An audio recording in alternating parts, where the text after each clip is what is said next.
My name is Cheryl Dunn. I am the grassland specialist herbarium curator here for the Department of Agronomy and Horticulture. I'm originally from western Kansas and came here about 16 years ago to not only teach plant identification but also do research along those same lines too. So the Blowout Penstemon is a really rare and unique plant here in Nebraska and really in the Great Plains. It's one of the rarest plants.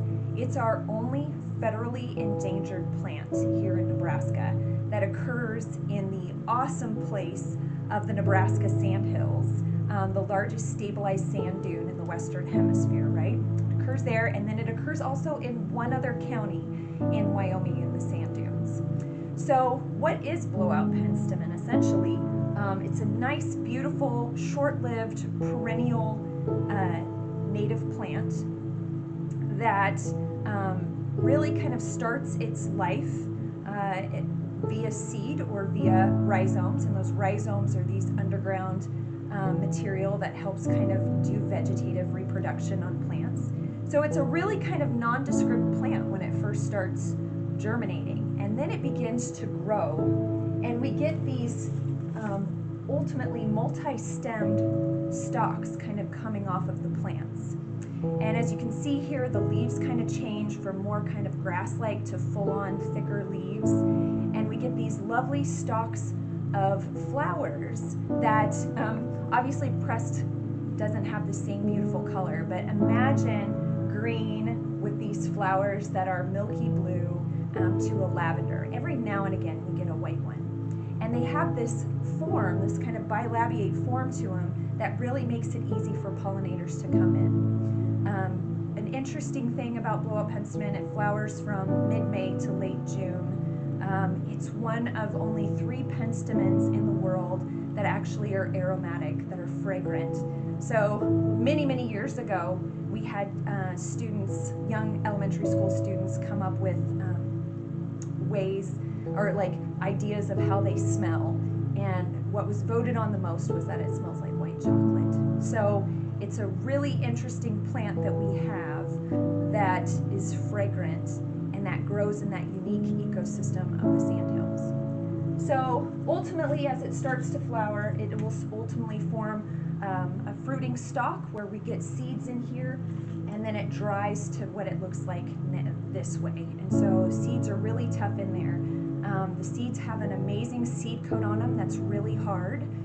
So it's very difficult to kind of propagate this from seed, but I'll tell you here in a minute of how we kind of do that. The Blowout Penstemon was originally found in the mid-1850s by actually a geologist who was exploring the area here in Nebraska. And they didn't really find out what it was until a little bit later, and then they named it after him. So Penstemon Haydeni is named after Hayden, the geologist that discovered him. So they were very prolific. And what's interesting is these plants grow in what's called blowouts in the sandhills. So the sandhills is a sea of grass, but every now and again, pockmarked in that habitat are these essentially just beaches with no ocean around it, right? It's just a lovely empty void spot that just has sand and no vegetation. And so what's happened is the vegetation has been blown away, eroded away by wind, and whether that was caused from a disturbance or just a bunch of wind action, we now have these bare areas. And this plant is one of the first plants that starts colonizing these areas. And so what it does, because of its root structure, it helps stabilize those sandy areas and allows other vegetation to kind of come in. But once this other vegetation comes in, this unfortunately muscles out, it crowds out, it outcompetes the Blowout Penstemon, and so then the Blowout Penstemon disappears eventually, right? And the blowout heals, and we get the vegetation back. So why is it federally endangered? Well, one of the things, it was discovered, it was prolific in those early 1900s, but they thought it was actually extinct by 1940 to 1968 before it was rediscovered. And why is that? Essentially, like, we stopped putting fire on the land, like that was discouraged in the sandhills, and they started doing better range management. So not so much heavy grazing, creating those disturbances, which ultimately created blowouts. So while they figured they were doing something good, which they were for cattle production, right? If you have a blowout, you don't have vegetation to feed your cows. So they thought they were doing something good, but they actually caused this plant to ultimately kind of disappear off the landscape. It was rediscovered, and by the 80s, it was put on the federally endangered species list. So what are we doing now for Blowout Penstemon? For years, I grew it in the greenhouse, and I have to say it is one of the hardest plants I've ever grown. I would go in there and continually tell it, there's a reason you're endangered, because it would just be so happy, and then the next day I'd come in and it will have died off, usually by some type of fungus. So, but it likes a harsh environment. It likes the wind, it likes the sand, and so when I started putting wind on it constantly, then I grew these stockier, better plants. It's very confusing. But those seeds have such a hard seed coat, we would have to use sulfuric acid to get that seed coat off in order for it to even germinate, okay? And then we would take those plants and we would find a blowout and we'd plant it into those blowouts. So we don't do that still here at the university, but the U.S. Forest Service is still doing it.